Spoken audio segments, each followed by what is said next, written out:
नमस्कार दोस्तों, आज मैं कांतारा चैप्टर 1 जो 2022 वाली कांतारा आई थी एग्जैक्टली 3 साल पहले आज से, तो उसके प्रीक्वल उसकी जो है समीक्षा करने जा रहा हूँ। और समीक्षा करने से पहले दो बातें मैं बोलना चाहूँगा। पहला, एक तो ऋषभ शेट्टी जो हैं जिन्होंने लिखा है, एक्ट किया है और निर्देशन दिया है इसको, उनके बारे में कि ये व्यक्ति चाहता तो और जो डायरेक्टर्स होते हैं या जिनका पैसा लगा होता है वो प्रीक्वल या सीक्वल इस तरह से बनाते हैं जो फिल्म पहले हिट हो चुकी हो तो सेम ही खांचा लेकर के उसी में आप दोबारा से स्टोरी, पात्रों के नाम संभवतः बदल देंगे या पात्र सेम रहेंगे तो उनकी सिचुएशंस, परिस्थितियां या प्लॉट, सब प्लॉट जो एकदम ही सेम रहते हैं, वो दाहिने बाएं नहीं भागना चाहते। ये आपको कश्मीर फाइल्स, बंगाल फाइल्स में आपको दिख जाएगा। उसके बाद आपको यही पैटर्न जो है भूल भुलैया में दिखेगा, गोलमाल में दिखेगा, हाउसफुल में आपको दिख जाएगा। वार और बागी ये सारी मैंने देखी नहीं है, परंतु मुझे विश्वास है बॉलीवुड के ऊपर कि वो इसी पैटर्न पे जो है वो बना रहे होंगे। धूम हो गया, तो इसमें क्या है कि इन्होंने पूरी कहानी जो है बिल्कुल, मतलब एक थीम है, थीम वही जो गांव के देवता जो होते हैं, ग्राम देवता, उनको लेकर के गुलिगा उनके ऊपर आते हैं, भगवान शिव का, पार्वती का, ये सिंबलिज्म जो आपको पिछली फिल्म में मिला था वही वो फिल्म वहाँ तक कैसे पहुँची उसका प्रीक्वल है, उससे पहले की ये कहानी कहता है। और उसका भी ये पहला भाग है, चैप्टर 1 है। संभवतः एक और दंत कथा हो सकता है कि जुड़ी हुई इससे आएगी। तो एक तो ये बात होगी। दूसरी बात ये है कि ऋषभ शेट्टी को, ठीक है वो पहली फिल्म थी तो कई बार ऐसा होता है कि हो सकता है कि आपके पास टीम अच्छी हो, सारा कुछ हो, तो you can call it a fluke कि पहली बार जो है सफलता मिल गई। परंतु जब आप दूसरी बार उसी सफलता को दोहराते हैं और आपकी अर्थलीनेस जो होती है, जो आप रॉ इमोशंस, जो भी कहानी आप कहना चाह रहे हो उसका एक अपना रॉनेस होता है, और कितना आप ग्राउंडेड हो उस कहानी को लेकर के, वो आपको इसमें देखने को मिलेगा। साथ ही सिंबलिज्म जो है बहुत ही सटल तरीके से, इन द फेस टाइप का नहीं है कि बिना काम का हर दीवार पे जो है भगवान शंकर का, पार्वती का ये कर रहे हैं, या जो पत्थर दिख रहा है उसी में हम दिखा रहे हैं, या हम शिव जी का मान लो कि वो गले में उनके सर्प का हार रहता है तो हम सांप दिखा रहे हैं बार बार कि हाँ अब शिव जी आने वाले। ऐसा कुछ नहीं, वो एकदम फोकस्ड है। सिंबल, बहुत सिंबलिज्म सटल है और उतना आपको पता भी नहीं चलेगा यदि आप खोजने नहीं जाओगे। तीसरी बात जो इस फिल्म के बारे में है वो है अजनीश लोकनाथ, जिन्होंने इसका संगीत और पार्श्वध्वनि संयोजन जो है उन्हीं का, बैकग्राउंड म्यूजिक जिसको बोलते हैं।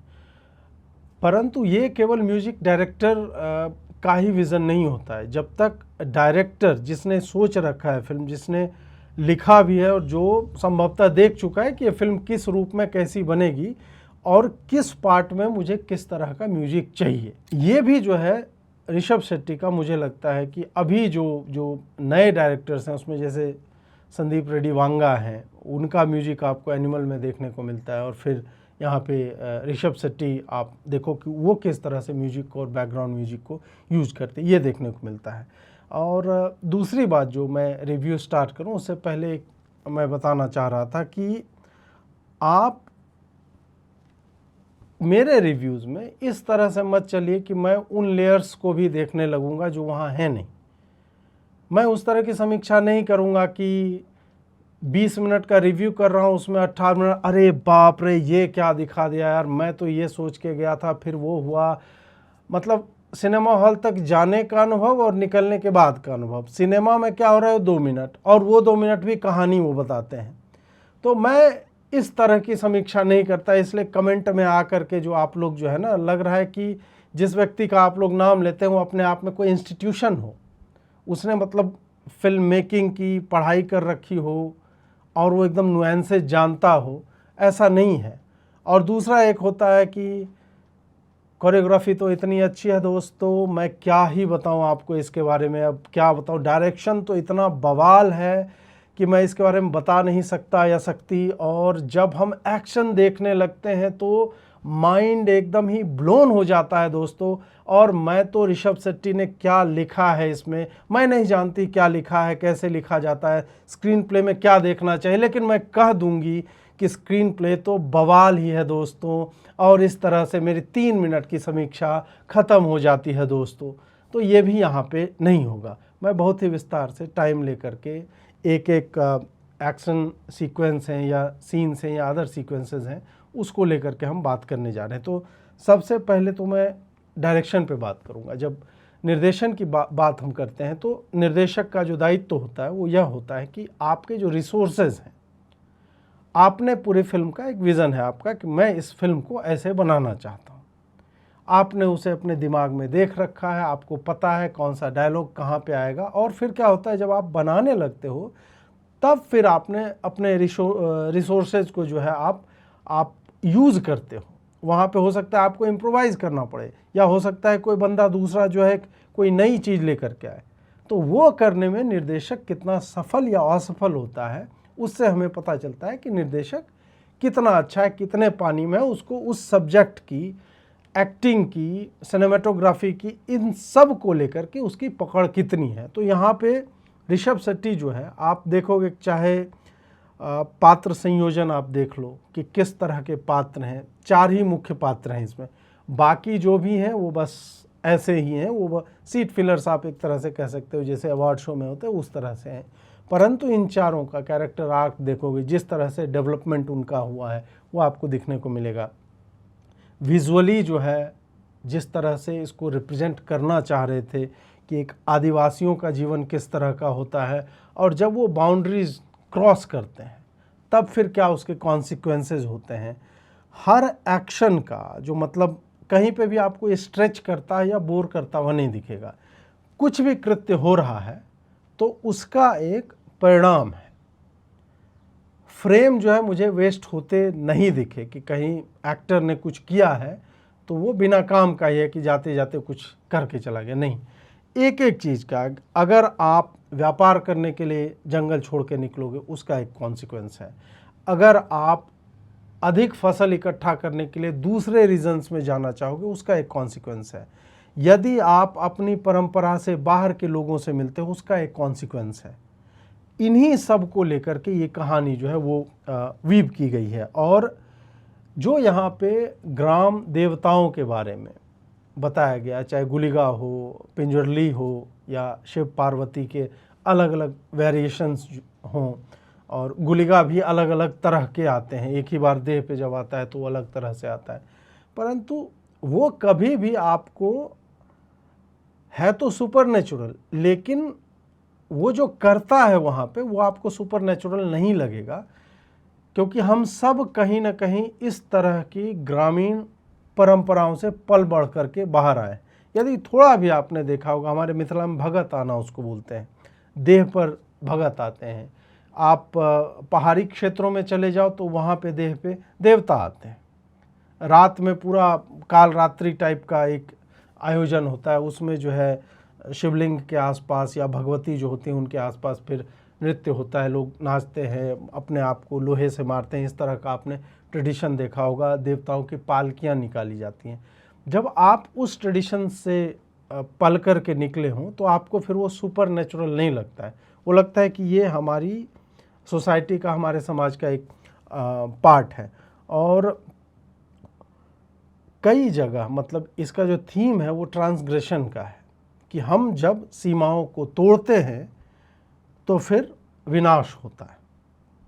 वो विनाश उचित है या अनुचित है उस पर आप डिबेट कर सकते हो, परंतु थीम यही है कि आपने एक लाइन क्रॉस की और इसका कॉन्सिक्वेंस है। ये डायरेक्टर जो है अच्छे से दिखाने में सफल रहा है। परफॉर्मेंस की बात करें तो इसमें एक्टिंग वही, जैसे कि मैंने कहा कि 4 लोग ही हैं। एक बैरमे का कैरेक्टर है, वो ऋषभ शेट्टी ने निभाया, जो मुख्य पात्र है। वो जंगल में मतलब मिलता है एक बाघिन या बाघ जो उसको छोड़ देता है देवस्थान के आसपास, और फिर किस तरह से वो नेविगेट करता है इन सिचुएशंस में कि आपके यहाँ कोई राजा आएगा, वो मार काट मचाएगा, चला जाएगा, आप पे रोक लगा हुआ। ये सब बहुत ही आपको ऋषभ शेट्टी जो कांतारा जो 2022 वाली हैं उसमें जो ऋषभ शेट्टी आपको दिखेगा वो हैप्पी गो लकी टाइप का बंदा है, और फिर जब गुलिगा उसके ऊपर आते हैं तब वो इंटेंस आपको दिखेगा। परंतु इसमें एक आदिवासी या वनवासी समुदाय से आने वाला व्यक्ति वो पूरा का पूरा मोस्ट ऑफ द टाइम आपको बिना मेकअप का, मतलब ऑब्वियसली मेकअप तो होता ही है वैसा दिखाने के लिए, बट वो जो एक रॉनेस है वो आपको ऋषभ शेट्टी में दिखेगी। फिर दूसरी जो मुख्य पात्र है वो कर्णावती का है। अब कर्णावती जो है प्रिंसेस हैं, राजा की बेटी हैं, उसको मतलब मोस्ट ऑफ द पार्ट जब तक वो बीच में एक ट्विस्ट लेकर के नहीं आती है आप अंदाज़ा नहीं लगा पाओगे कि वो ऐसा कुछ आगे करने जा रही। मैं स्पॉयलर्स जो है वो नहीं बताने वाला, बट हाँ उसका एक बहुत ही पिवटल रोल है। और शुरू से वो जितनी चार्मिंग दिखती है आपको, नृत्य हो रहा है, प्रेम हो रहा है, मैस्कुलिन वर्सेस फेमिनिन, ये सारा कुछ दिखाया जा रहा है, उसने उसको निभाया है। मुझे नहीं लगता है कि बहुत सारे लोग वो प्रिडिक्ट कर पाए होंगे कि वो आगे जा कर के उसका कैरेक्टर किस तरह से डेवलप होगा। उसके बाद फिर एक कुलशेखर है जो राजा के पुत्र हैं, परंतु उसका ये गुलशन नाम का, जो आपने संभवतः वो गन्स एंड गुलाब्स यदि सीरीज़ देखी होगी तो उसमें अश्वत्थामा का जिसने रोल किया है वो बंदा है। पता नहीं क्यों मुझे उतना कन्विंसिंग नहीं लगा, क्योंकि एक जो होता है ना कि अय्याश राजपुत्र, उसका वो पात्र निभा रहा है, परंतु वो अय्याश राजपुत्र एकदम सेम ढर्रे का है जो आपने 50, 60, 70, 100 बार देख चुका है। वही आप देख चुके हैं इन सब चीज़ों को कि आएगा वो दारू पी रहा है, लेट से आ रहा है दरबार में, बाप के खिलाफ कुछ बोल देता है, वो कोई न्यूनेस जो है कैरेक्टर में नहीं लेके आता है। तो वो उसकी परफॉर्मेंस अब पता नहीं, वही है कि डायरेक्टर यदि उससे यही डिमांड कर रहा था तो हो सकता है उसने ही निभाया, बट आपको उसका कैरेक्टर जिस तरह का होना चाहिए था वो मतलब वो कन्विंस नहीं कर पाता है, उसकी परफॉर्मेंस से वो निकल के नहीं आ पाता है, वो बस ऐसे ही रह जाता है, वो आपको एक अनवांटेड कैरेक्टर लगेगा, जबकि उसका पिवटल रोल उसका भी है परंतु अनवांटेड दिखेगा। उसके पिता का रोल जयराम ने किया है। अब जयराम जो है एक बहुत ही मंजे हुए एक्टर हैं, उन्होंने जिस तरह मतलब स्क्रीन स्पेस बहुत कम उनको मिला है, परंतु जहाँ पे हों वहाँ चाहे मुखाभिनय हो, नैनों से आँखों से जो अभिनय करते हैं वो हो, या अपना प्रेजेंस फील करवाना कि मैं तुम्हारा बाप हूँ, उसमें वो सफल रहे। उनकी भी एक्टिंग अच्छी है। बाकी भी पात्र हैं बट वो मोस्टली जो मैंने कहा ना कि वो सीट फिलर्स टाइप के हैं, कि सीन में अब सीन को ले जाना है कहीं से कहीं, तो इस कारण से उनका होना है, बट मतलब उससे अधिक वो कुछ कर नहीं पाते हैं। तो उनके बारे में चर्चा करना मुझे लगता है कि वो फ़नी सीन्स कुछ इधर उधर हैं तो उतना ही है, बाकी उस पर चर्चा नहीं की जा सकती है। अब आती है स्टोरी की बात कि कहानी कैसी है, कथा क्या है। कहानी है कि यदि आप सीमाओं को लांघते हैं तो विनाश होता है, और उस क्रम में डबल रिवेंज स्टोरी बन के आती है कि एक बार फलाना जो है दूसरे के एरिया में गया तो उसकी हत्या हो जाती है, अब फिर वो बदला लेने के लिए आता है तो उसकी हत्या हो जाती है, फिर इधर वाला चूँकि इसके गांव वालों को मारा तो ये बदला लेने जाता है, फिर उसके साथ जो है कुछ ना कुछ धोखा हो जाता है, फिर वो इसको मारने आता है, फिर इस तरह से दो पक्ष दो बार जो है वो रिवेंज लेते हैं, और एक जो है तीसरी बार मतलब फाइनल जो रिवेंज होता है वो हमें देखने को मिलता है जो क्लाइमैक्स में है। तो मूलतः स्टोरी यही है। इसमें हाँ कुछ सब प्लॉट्स हैं, जैसे कि आदिवासियों का जीवन कैसा होता है, वनवासियों का जीवन कैसा होता है, ग्राम देवताओं की स्तुति आराधना वो कैसे बुलाए जाते हैं, उनका आह्वान,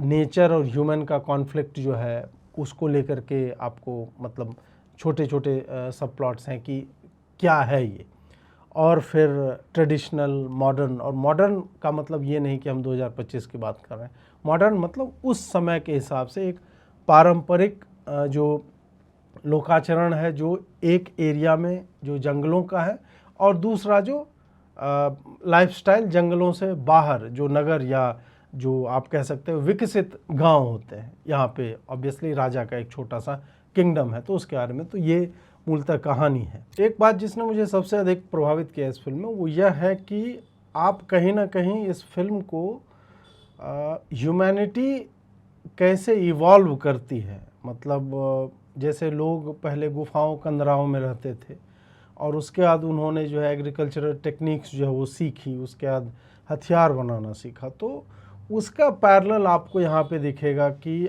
आदिवासी लोग जहाँ पे रह रहे थे उन्होंने कैसे बाउंड्रीज तो क्रॉस की, परंतु बाउंड्रीज क्रॉस करने के बाद अपने जीवन में वो किस तरह से एग्रीकल्चर को लेकर के आते हैं कि हम अभी क्या है कि हमारी सोसाइटी हम जितना उपजा रहे हैं, जो मिल रहा है वही खा रहे हैं, शिकार करके खा रहे हैं, कंदमूल फल जो भी मिल रहे हैं। परंतु जब वो बाहर निकलते हैं तो उन्हें भंडारण की क्षमता कि नहीं, खाली खाने भर का नहीं उपजाना है, हम बेच भी सकते हैं, बेचने के बाद हम कुछ और ला सकते हैं और अधिक उपज बढ़ाने के लिए हम खेती कर सकते हैं। ये आपको एक पैरेलली लगेगा। ये आप कास्ट अवे यदि आपने देखा है तो उसमें भी टॉम हैंक्स वाले में भी दिखेगा कि हालांकि वो बंदा तो कहीं जा रहा था, प्लेन का क्रैश होता है और वो अकेला एक आइलैंड पे फंस जाता है और वो वहाँ से कैसे बाहर निकलता है, लेकिन उस बाहर निकलने के क्रम में आपको वो हर चीज़ दिखाता है जैसे एक आदि मानव या गुफाओं में रहने वाला मानव क्या करता होगा। वही पैरेलल आपको कांतारा चैप्टर 1 में आपको देखने को मिलेगा कि एक वनवासी समुदाय जब उसको एग्रीकल्चरल टूल्स के बारे में पता चलता है, उसको पता चलता है कि हम लोहे को पिघला करके कुछ और कर सकते हैं, फिर वो बहुत शीघ्रता से ये सारी चीज़ें सीखता है और ये उस पोर्ट्रेयल को ध्वस्त करता है जो हॉलीवुड या बॉलीवुड में हमेशा ही आदिवासियों को बर्बर और जान ले लेने वाला या फिर वही है कि हम जिंगा लालाहू करके दिखा रहे हैं। उन भावनाओं की को ये समाप्त करता है कि ये बहुत ही इंटेलिजेंट सोसाइटी होती हैं जो चीज़ों को बहुत शीघ्रता से, तकनीकों को बहुत शीघ्रता से वो अपने आप में सम्मिलित करते हैं और उसके बाद स्वयं को अच्छा भी बनाती। स्क्रीन प्ले यदि देखा जाए तो थोड़ा समय लेता है स्टोरी को एस्टैब्लिश करने में, क्योंकि ये हो कहाँ रहा है, ये है क्या, क्यों हो रहा है, इन सब चीज़ों की, कौन सा किंगडम था, वो राजा ऐसा ही क्यों था, वो क्यों ईश्वर के मधुवन में जाना चाहता था, ये टर्म आपको बार बार वो मिलेगा। वो ऑलमोस्ट आप जैसे अवतार फिल्म है तो उसमें पैंडोरा का किंगडम है, बाहरी लोग जब आते हैं तो उनको लगता है कि हम इनको कॉलोनाइज करें, यहाँ पे कुछ ऐसा है जो हमारे पास नहीं है। वही आपको मतलब नॉर्मली ऐसी कहानियों में यही होता है, कोई जो है जंगल में घुसना चाहता है और फिर उसके साथ क्या क्या होता है ये आपको स्क्रीन फिल्म स्टैब्लिश होने में मुझे लगता है कि 1/3 हिस्सा उसमें आपको लग जाता है और फिर स्टोरी पेस जो है पकड़ती है। 3 क्वार्टर जब बीत जाएंगे तो आपको लगेगा अरे यार एक क्लाइमैक्स तो हो गया, इसमें गुलिगा वाला सीन आता है पूरा, वाह वाह ये सारा कुछ होता है। आपको कांतारा जो 2022 वाली है उसकी झलक इसमें आपको दिखेगी उस समय, फिर सब चीज़ अच्छा होने लगता है तो आपको लगता है अब क्या होगा, फिल्म समाप्त हो जाएगा क्या, मतलब हैप्पी एंडिंग टाइप का। लेकिन फिर एक ट्विस्ट आता है अंतिम क्वार्टर में, अंतिम आप मान के चलो आधे घंटे 40 मिनट में, और फिर वो आपको मतलब बांध लेता है अचानक से। तो ये है। और कैरेक्टर आर्क जो है इन सब का, चाहे बैरमे है, कर्णावती है, राजशेखर है, इनमें आप कई लेयर्स हैं। प्रेम का है, फैमिली को लेकर लॉयल्टी का है, मतलब आप अपने परिवार के लिए क्या कर सकते हो, और वो उचित है या अनुचित है उससे नहीं है, परंतु दोनों ही तरफ के लोग अपने परिवार और अपने गांव को लेकर या अपने किंगडम को लेकर के कि हम इसको आगे कैसे ले जाएं, वो आपको यहाँ पे देखने को मिलेगा। और फिर एक ट्रेजिक फॉल होता है कैरेक्टर्स का, फिर उनमें से एक का राइज होता है जो फाइनल वेंजेंस आप कह लो कि जो बदला लिया जाता है। डायलॉग्स जो है इसमें कुछ डायलॉग हैं जो आपको मतलब ऐसा कुछ भी नहीं कि आउटस्टैंडिंग डायलॉग लिखा गया, संभवतः स्टोरी की वैसे डिमांड भी नहीं है कि एक होता है ना कि अथॉरिटेटिव टाइप का कि हाँ कुछ मतलब गजब का बोल दिया, ऐसा कुछ नहीं है। स्टार्ट में तो फर्स्ट हाफ में आपको सेक्सुअल ओवरटोन्स इतने मिलेंगे जो आपको 2022 वाले में मिले थे, उस तरह का कुछ डायलॉग मैं पढ़ना चाहूँगा। एक है, तू उधर ठोकना मैं इधर ठोकता हूँ। एक है, कहाँ चढ़ने वाला था कहाँ चढ़ गया। और ये सब वो लड़की के संबंध में है, मतलब एक सैनिक है, उसकी कोई प्रेमिका है और वो पत्नी नहीं है उसकी, मतलब वो विवाहित है और उसके बाद भी ये सारा कुछ बोल रहा है। फिर है, क्या कड़क माल है, कारागार खुला लग रहा है। ये गांजा पीने के बाद एक आता है, मतलब वो बंद है, उसे लग रहा है कारागार जो है वो खुल गया है। बहुत दिनों से नहीं देखा तुम्हें, तो बोलता है कि महाराज ने मुझे गुप्तचर विभाग में डाल दिया, मैं अब गुप्त रहता हूँ। तो छोटे छोटे फनी एक जगह है, मूर्ति बनाने के लिए वो हथौड़ी से छेनी पे मारता है और एक टुकड़ा जो उड़ता है और लग जाता है मधुमक्खी के छत्ते में। तो बोलता है, वो लगता है थोड़ा सा अपशकुन हो गया। तो जिस टाइमिंग से बोला गया तो वो बहुत ही सही है। और एक है, ये क्या है, मतलब दारू भेंट करने जा रहा है राजा को, तो बोलता है कि देसी दारू है, हमने ही बनाई है। तो उसको पीता है, बोलता है एकदम मस्त है। फिर नाव में छेद छोड़ा था पानी बाहर जाने के लिए, मुझे पता नहीं था कि इसी से पानी अंदर भी घुस सकता है। एक डायलॉग ये था। और तेरे अब्बा व्यापार करने आए थे या कुछ और, ये कोई विदेशी आया था वहीं पे रह गया और फिर उसका जन्म जो है वहाँ पे होता है, तो उसको लेकर के। तो ये सारा कुछ, मतलब कुछ भी ऐसा नहीं है कि आप उसे आउटस्टैंडिंग या इस तरह के। संगीत की बात करें तो अब चूँकि मैंने हिंदी में गीतों को सुना है, तो उतने अच्छे गीत जो है वो नहीं लगे। वो ट्रांसलेशन वाला, मतलब कहीं ना कहीं वो जो एक गुथा हुआ होता है ना म्यूजिक और लिरिक्स, तो वो आपको हिंदी गाने में नहीं मिलेगा। वराह रूपम आप सुनो, मूल भाषा में ही सुनो। हो सकता है आपको संगीत समझ में ना आए, मतलब वर्ड समझ में ना आए, परंतु वो आपको स्टिल वो अट्रैक्ट करेगा।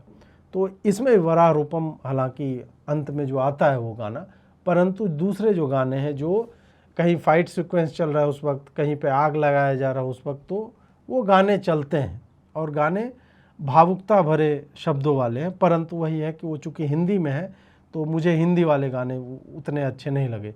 म्यूजिक हालांकि बहुत ही अच्छा है, मतलब उसको अच्छा कहना मुझे लगता है कि वो औसत टाइप का हो जाएगा, परंतु बहुत ही अच्छा है। एक गीत है जिसमें पार्वती और शिव को इन्वोक किया जा रहा है, भगवान शंकर को। वो गीत हिंदी में भी आपको अच्छा लगेगा, मतलब लग सकता है, ऐसा है। और म्यूजिक का है दूसरा हिस्सा, जो हम बैकग्राउंड स्कोर की बात कर रहे थे, पार्श्वध्वनि संयोजन। स्टार्ट ही जब होता है ना, जब दृश्य कुछ भी नहीं है, फिल्म स्टार्ट हुआ, सेंसर का सर्टिफिकेट दिखाता है और उसके बाद जो प्रोडक्शन का और ये सब जब आना चालू होता है, वहीं से म्यूजिक जो स्टार्ट होता है। और वो म्यूजिक आपको कांतारा वाली फील देगा। और जब आप फिल्म के मतलब बैठे हुए हैं चेयर में, तो ये फिल्म इस तरह से बनाई गई, या कांतारा जो 2022 वाली है वो इतना अच्छा था कि आप अभी भी 3 वर्ष हो गए, नॉर्मली क्या होता है कि आप फिल्मों को भूलने लगते हैं, परंतु वो फिल्म आपको अभी भी याद रहेगा। और वो ट्यून सुनते ही आपको वो जो सडन कनेक्ट होता है। कई बार क्या होता है कि सीक्वल आता है, आपको याद नहीं रहता कि यार पिछले पार्ट में हुआ क्या था। इस फिल्म में आपको उस तरह का नहीं दिखेगा। हालांकि पिछला पार्ट जानना आपके लिए यहाँ पे आवश्यक है भी नहीं, ये एक इंडिपेंडेंट फिल्म है, उसी श्रृंखला की है, परंतु आप वो नहीं भी जाने तो भी कोई फर्क नहीं पड़ने वाला आपको। म्यूजिक जो ही आता है, वो बैकग्राउंड म्यूजिक, वो होता यही है कि आपको शब्दों की, मतलब जो वोकल्स हैं, जो बोला जा रहा है या सूत्रधार कुछ बोल रहा है, उसकी आवश्यकता नहीं है। खाली म्यूजिक वो स्टार्ट होता है और वो इट पुल्स यू इन, इस टाइप का है। उसके बाद फिर जब पंजुर्ली है, जब इसमें भी है कि वार्न करता है, चेतावनी देता है कि भाई ऐसा मत करो, कांतारा वो जंगल के अंदर, उस वक्त जो धम धम करके एक रिदमिक साउंड है। अब वही है कि साउंड है कि बिना मैं कैसे आपको बताऊंगा कि कैसा साउंड है, परंतु है इसमें कई तरह के ढोल का जो अलग अलग फॉर्म होते हैं, परकशन इंस्ट्रूमेंट जो होते हैं, उसका बहुत ही क्रिएटिव तरीके से प्रयोग किया गया। पिछले में भी था, इसमें आपको वो ज़्यादा दिखेगा। एक सीन है जब राजा के सैनिक जो है फॉरेस्ट में पहुंचते हैं इस चक्कर में कि हम उनके देव को वहाँ से उठा के ले जाएंगे। उस चक्कर में जब वहाँ पहुँचते हैं तो एक एक करके जब वो मारे जाते हैं, किसी के सर में ऐसे कुल्हाड़ी लग रही है, तो कई बार क्या होता है कि बैकग्राउंड स्कोर जो है, जो सीन हो रहा हो, जैसे यहाँ पे लगेगा तो धम की आवाज़ आएगी या कुछ शॉकिंग टाइप का, अगर बीट वहीं पे कटता है। एक दूसरा दिखाने का होता है कि म्यूज़िक एक अलग मतलब स्टोरी कह रहा होता है अपने हिसाब से, और स्क्रीन पे कुछ और विजुअल्स चल रहे होते हैं। ये आपको छावा में भी देखने को मिलेगा। छावा फिल्म में कई फाइट सीक्वेंसेस थे, उसमें म्यूजिक अलग लेयर पे चल रहा था, और वो एक सर्टेन सेंस ऑफ मिस्ट्री, और जो यहाँ पे म्यूजिक यूज हुआ है वो थोड़ा सा हाउंटिंग टाइप का भी है कि तुम भाई गलत जगह पे आ गए हो, वो म्यूजिक जो है आपको दिखेगा। और फिर जब अटैक चारों तरफ से होने लगा, पहले तो गुरिल्ला टाइप का इधर उधर आ रहा है तो वो अलग म्यूजिक चलता है, और जो ही फुल ऑन अटैक होने लगता है गांव वालों की तरफ से, तब आप देखोगे कि वो धम धम धम धम धम वो अलग तरह का वो थंपिंग साउंड जो है वो चलने लगता है, और फिर वोकल्स भी आने लगता है ऐसे करके। वो संभवतः वो जो भी कबीले के लोग थे या गांव के लोग थे तो उनका एक वोकल है, वो आपको सुनने को मिलेगा। और राज्य वाला मतलब एक और युद्ध होता है तो वहाँ पर आदिवासियों के साउंड जो इंटोनेशंस होते हैं उनके, उसका यूज जो है बहुत ही इंटेलिजेंटली किया गया है। गुलिगा जब आता है गांव में लास्ट में एक बार, जब मतलब क्लाइमैक्स से पहले वाले सीन में राजा के बेटे की जहाँ पे गुलिगा द्वारा जो है वध किया जाता है, वहाँ पे वो पहले आह्वान कर रहा होता है तो सब कुछ शांत रहता है, फिर वो बोलता है कि ढोल बजाओ। वो जब धप धप धप मतलब वो एक ढोल जब बजना चालू होता है, उसका रिदम जो पकड़ता है, जैसे जैसे इसके बोलने का पेस बढ़ता है वैसे वैसे आपको वो रिदम जो है वो बढ़ता चला जाता है। फिर जो है चामुंडा या चामुंडी बोलते हैं उसको, चामुंडी नहीं चावुंडी ऐसे करके, मतलब जो हिंदी में सबटाइटल आ रहा था उसमें वो बोलते हैं। वो जब आती है तो पायलों की मतलब वो ऋषभ शेट्टी के ही देह में अपनी बड़ी बहन को आमंत्रित करता है, क्योंकि स्त्री की हत्या नहीं कर सकता है या स्त्री पे हाथ नहीं उठाना होता है। उसमें फिर उसमें पायल के आने का मतलब वो फेमिनिन चीज़ों के साउंड का वहाँ पे प्रयोग किया गया है। एक्शन सीन्स स्टैंड आउट करेंगे आपको, मतलब बैकग्राउंड म्यूजिक के हिसाब से वहाँ पे बहुत ही अच्छी कोरियोग्राफी है। बैकग्राउंड म्यूजिक जो है वो पेस में है, मतलब स्लो आपको कहीं पे नहीं मिलेगा। और ह्यूमन वॉइसेज और इंस्ट्रूमेंट्स का, ह्यूमन वॉइसेज मतलब शब्द नहीं है, वो वोकलाइजिंग जिसको बोला जाता है, तो वो करते हुए और बहुत सारे तरह के ड्रम्स का प्रयोग होता हुआ दिखता है। एक्शन कोरियोग्राफी में कुछ सीन्स जो स्टैंड आउट करते हैं। एक तो जो फाइट वाले जितने सीन मैंने अभी बताए, बैकग्राउंड स्कोर की बात करते हुए वो हो गया, और उसके साथ ही एक जगह रथ जो है वो मतलब वो बहुत बड़ा रथ था, वो बना हुआ है, वो टूट जाता है, मतलब उसके पहिए जो वो चलायमान हो जाते हैं, वो जब जाने लगता है उस वक्त एक्शन होता है। उसमें क्या है कि थोड़ा सा वो जो एक फ्लूइडिटी होती है ना, जो आपको हो सकता है कि उसमें उसको फिल्माने में बहुत अधिक परिश्रम या समय जाता हो, इस कारण वो आपको जो पीछे में हुक या वायर लगा रहता है तो दिख जाता है कि it is defying the physics of the body, तो वो आपको दिखेगा। बॉडी का वेट जो है प्रॉपरली उस तरह से नहीं दिखता है, परंतु वही है कि इंडिया में उस तरह का चलता है। आप जो है वो विलिंग सस्पेंशन ऑफ डिसबिलीफ जिसको बोला जाता है, वो थोड़ा सा आप कर सकते हो। एक्टर जो है रस्सी लेके नाच रहा है, सबको धप धप धप धप धप धप चारों तरफ लात मारता चला जाता है, वो आपको दिखेगा। गुलिगा जब एक जगह मारने लगता है, उसके देह में आता है, तो आपको लोकी को जब वो पीटता है ना, क्या नाम है उसका, हल्क, वो बोलता है आई एम डेमी गॉड या कुछ, तो ऐसे करके जो पटकता है, इसमें ऋषभ शेट्टी 2 आदमी को उठा करके ऐसे ऐसे पटकता है, इतनी स्पीड में पटक, लेकिन फिर भी आप कन्विंस हो जाओगे कि इसके भीतर जो है वो गुलिगा आया हो, इस कारण ये ऐसा कर सकता है। वो इंटेंसिटी आपको वहाँ पे दिखेगी। आमिर खान की फिल्म जो थी जिसमें वो भूल जाता है, क्या तो फिल्म का नाम था, गजनी। गजनी में एक स्ट्रीट में फाइट है और आमिर खान जब एक मुक्का एक को मारता है, वो नाच के गिरता है, उसकी गर्दन टेढ़ी हो जाती है। उसका रेज इतना अधिक है कि आप कन्विंस हो जाओगे कि ऐसा एक ह्यूमन दूसरे ह्यूमन को मारेगा तो वो हो सकता है। वो आपको एक होता है ना वो मिथुन टाइप का कि नहीं एक मुक्का मारा 7 आदमी नाच रहे हैं हवा में, उस टाइप का अनबिलीवेबल नहीं लगता है। उसी तरह यहाँ पे भी गुलिगा जब उस तरह से धुलाई करता है तो आपको लगेगा कि ये कन्विंसिंग है। जंगलों में कुछ युद्ध के दृश्य हैं, उसकी भी कोरियोग्राफी अच्छे से हुई है। मतलब क्या है कि कई जगह ऊपर से शॉट लिया गया तो सर्कल बना करके, मतलब विजुअली वो प्लीजिंग है। ऑब्वियसली युद्ध में उस तरह के फॉर्मेशन जंगल में जहाँ पेड़ पौधे इतना चीज़ होता है तो वो बनाते नहीं, पर जब हमें उसको दिखाना होता है पर्दे पे तो ऑब्वियसली आप जो है उसको अच्छे से कोरियोग्राफ करते हैं कि एक एक चीज़, किसी के गिरने का, मार खाने का, पेड़ में टकरा करके और वो नीचे गिर रहा है, तो इस तरह का सीन जो है आपको क्रिएट करना होता है। ऑब्वियसली वो लोगों को जो है विजुअली वो अच्छा लगता है। इसके लिए कैमरा वर्क जो है वो अच्छा ही है। इसमें मोस्टली फेडेड रेड टोन्स का यूज हुआ है बहुत ज़्यादा, और थीम ऑफ फायर आपको जो है वो भी दिखेगा। फायर या फिर उसका एक ग्लो जो होता है रात के सीन में उस तरह का दिखेगा। आग लगाने का एक दृश्य है जो आपको पिछले कांतारा की याद दिलाएगा, उसमें भी उनका पूरा जो है जला ही दिया गया था, तब जो है गुलिगा आता है। इसमें भी वही होता है तो वो आपको दिखेगा। एक जगह है ऋषभ शेट्टी का पात्र जो है वो एक आदिवासी हैं जो नेगेटिव टाइप के हैं। मतलब आदिवासी भी दो तरह के, एक जो ईश्वर के मधुवन यानी कांतारा में रहते हैं, एक है डीपर फॉरेस्ट में और भी रहते हैं, वो तंत्र मंत्र जादू टोना वाले उस तरह के हैं।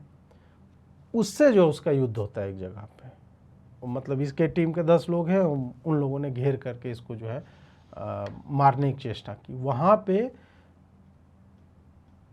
उसने 3 लोगों को, मतलब 2 को दाहिने बाएं से लिया और एक को अपने ऊपर लिया जब उस पे अटैक हो रहा था, ताकि उसी पे तीर और भाला तलवार जो भी लगे। और फिर जब वो उठता है तो वो केकड़े की तरह दिखता है, मतलब ऐसे रहेगा और उसका चेहरा इस तरह दिख रहा है, उसके ऊपर एक मरा हुआ आदमी और उसका गर्दन ऐसे झूल रहा है, तीर उसमें लगे हुए हैं, वो ऐसे करके चलता है। वो सीन मतलब एकदम सेंटर से फिल्माया गया, वो बड़ा ही अच्छा लगता है। फिर एक जगह जंजीर में बांध के रखा गया था, उसको मार रहा था, छत में लगा होता है ऐसे करके, मतलब ऊपर से सीलिंग से सारे को लगा, तो वो एक झटके में ऐसे तोड़ता है।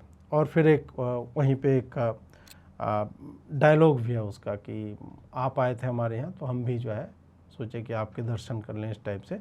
वो अपना एक तरह से पौरुष दिखाने का था कि हम बंधे हुए हैं, कहे कि तुम राजा हो, तुमने बांध के रखा है, नहीं तो हम तोड़ के तो जब मन करेगा हम भाग जाएंगे। तो वो दृश्य जो है अच्छा है। फिर एक टेक्निक होती है डॉली इन जूम आउट। उसमें क्या होगा, आप लोगों ने देखा होगा कि जैसे मैं स्क्रीन पे हूँ तो बैकग्राउंड अभी जितना दिख रहा है, अब क्या होता है फोकल लेंथ जब लेंस का आप वैरी करते हो तो मैं इतना ही आपको स्क्रीन पे दिखूंगा, और फोकल लेंथ चेंज होगा तो बैकग्राउंड बड़ा होता चला जाएगा। मतलब कैमरा किसी चीज़ पे माउंट करते हैं, डॉली उसको बोलते हैं, कैमरा फिजिकली मूव कर रहा है और जूम रिंग आउट हो रहा है, तो कांस्टेंट मैं फ्रेम में इतना ही रहूँगा और पीछे जो है वो बैकग्राउंड में और भी चीज़ें आने लगती है, उससे एक सररियल टाइप का इफेक्ट आता है। बहुत पुरानी ये फिल्म मेकिंग तकनीक है, परंतु जब आप वो कोई नशे में होता है या फिर उहापोह में, अंतर्द्वंद में हो, तो उसके इनर फीलिंग्स को पोर्ट्रे करने के लिए उस तरह की टेक्निक का यूज करते हैं। वो 2-3 बार आपको जो है वो दृश्य इसमें दिख जाएगा। गुलिगा के सीन्स जब होते हैं तो वो आपको पिछले क्लाइमैक्स से जोड़ेगा, पिछले फिल्म के क्लाइमैक्स से। उसमें ऑलमोस्ट सिमिलर पोज, और वो इसलिए भी है क्योंकि उसके देह पे जब भी आएगा तो उसी रिदम में वो नाचता है, थिरकता है, और उसी तरह से कभी बाघ का कभी सिंह का, और एक ही तरह के जेस्चर्स करता है। तो इस कारण आपको पैरेलल, मतलब सेम ही चीज़ ही है तो सेम ही तरह से वो फिल्माया गया। बट आपने पहले देख रखा है फिर भी आपको शॉक करेगा।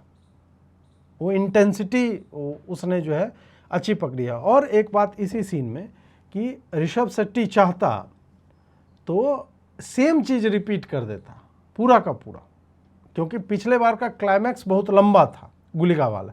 इसमें क्या है कि क्लाइमैक्स से पहले एक उस तरह का दृश्य है, उसमें वो बहुत देर नहीं रहा है, थोड़ी देर के लिए, मुझे लगता है 2 से 3 मिनट टाइप का होगा, और उतने में ही उसने बहुत कुछ कर दिया। मतलब इंटेंसिटी वाली बात में कर रहा हूँ, 2-3 मिनट 5 मिनट मैक्सिमम होगा उसमें किया। तो वो और वहाँ गुलिका के अलग अलग रूप भी हैं। मतलब रुद्र गुलिका आता है, वो पीटता है बुरी तरह से।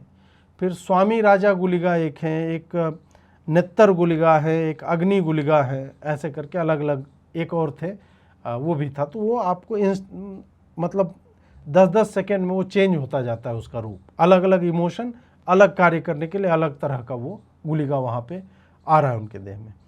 और सबसे अच्छा मतलब फिल्म का आप icing on the cake type का कह लो सिनेमेटोग्राफी के मामले में, वो एक दृश्य है प्राण प्रतिष्ठा का, कि गांव के दैव को ला करके राजा जो है वहाँ अपने भवन में स्टैब्लिश करना चाहता है। वहाँ पे जो मैंने आपको बताया कि ट्रेडिशनल वर्सेस मॉडर्न, जंगल वर्सेस नगर,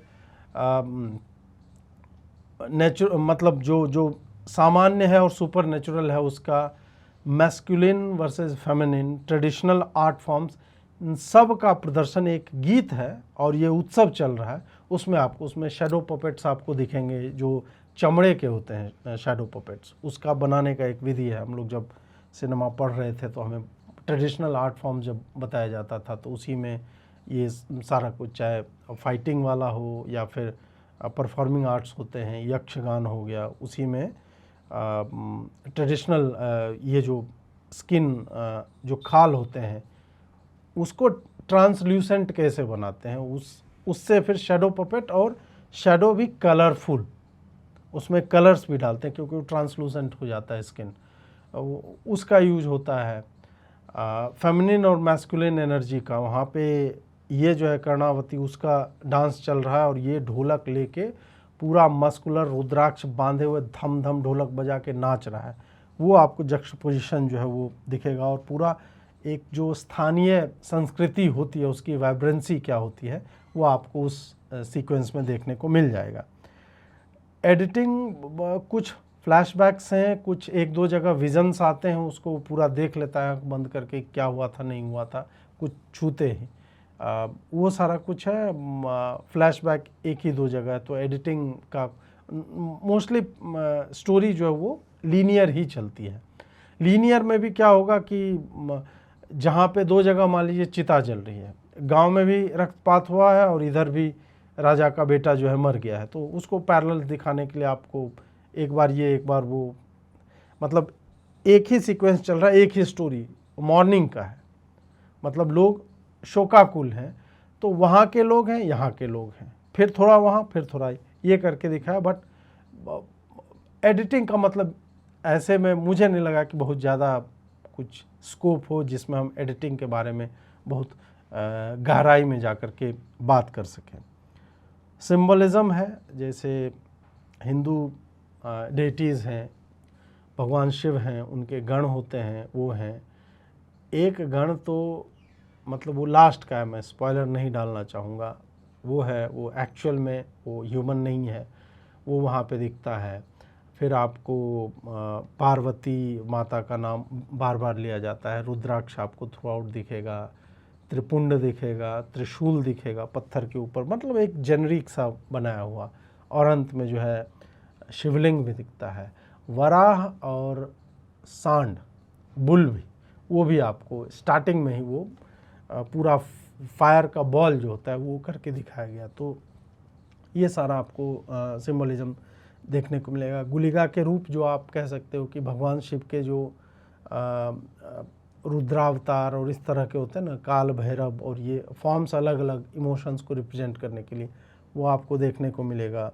ईश्वर का मधुवन, मतलब ये एक सेक्रेड स्पेस है, अनटच्ड है बाहर से, और उसको डिस्टर्ब करने के लिए बार बार लोग आते जाते हैं। तो वो वही जो मैंने आपको बोला कि वो कहीं ना कहीं वो अवतार के पैंडोरा की तरह जो है वो यहाँ पे पैरेलल्स, मैं ये नहीं कह रहा हूँ कि उसी से प्रभावित है, पर वो उसी पैटर्न पे आपको देखने को मिल जाएगा। फिर बड़ी बहन आती है देह में, ऐसा नहीं है कि पुरुष ही आ रहा है, तो थोड़ा सा बैलेंस करने के लिए या फिर स्टोरी की वो डिमांड थी, तो इस कारण से वो हमें वहाँ पे देखने को मिलता है, चामुंडी जिसको बोलते हैं। फिर जो मतलब मूल एक जो आप कह लो कि एक अंडरलाइनिंग थीम चलती है वो यही है, सुपरनेचुरल, एनिमल, फ्लावर्स, ह्यूमन, और सारे लोग जो है ना मतलब सब एक सिंक में काम करते दिखते हैं। और उनका यही कहना है कि हमारी जो पवित्रता है उसको हम बनाए रखें, उसको इंटैक्ट रखें, इसमें किसी भी तरह का मिश्रण या उस तरह से नहीं होना चाहिए, यदि होगा तो कुछ अनर्थ टाइप का हो जाएगा। नकारात्मक बिंदुओं की यदि हम बात करें तो एक तो वही मैंने बोला कि हिंदी में ट्रांसलेटेड सॉन्ग्स जो हैं वो थोड़े अजीब से लगते हैं, वो उस तरह का वो कैची कुछ भी गीत नहीं है।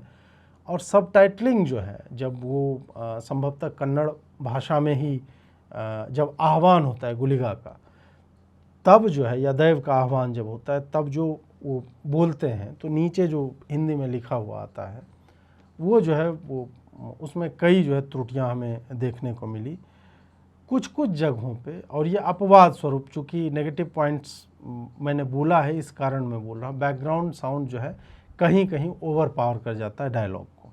तो डायलॉग जो इसका एक कारण यह भी हो सकता है कि जो मूल भाषा नहीं है, जिसमें मूल डबिंग नहीं हुई है, जब बाद में आप ट्रैक लगाते हो तब हो सकता है कि हिंदी बोलने वाले ने उस भाव ने ना बोला हो, तो उस कारण से वो आवाज़ दब जाती है।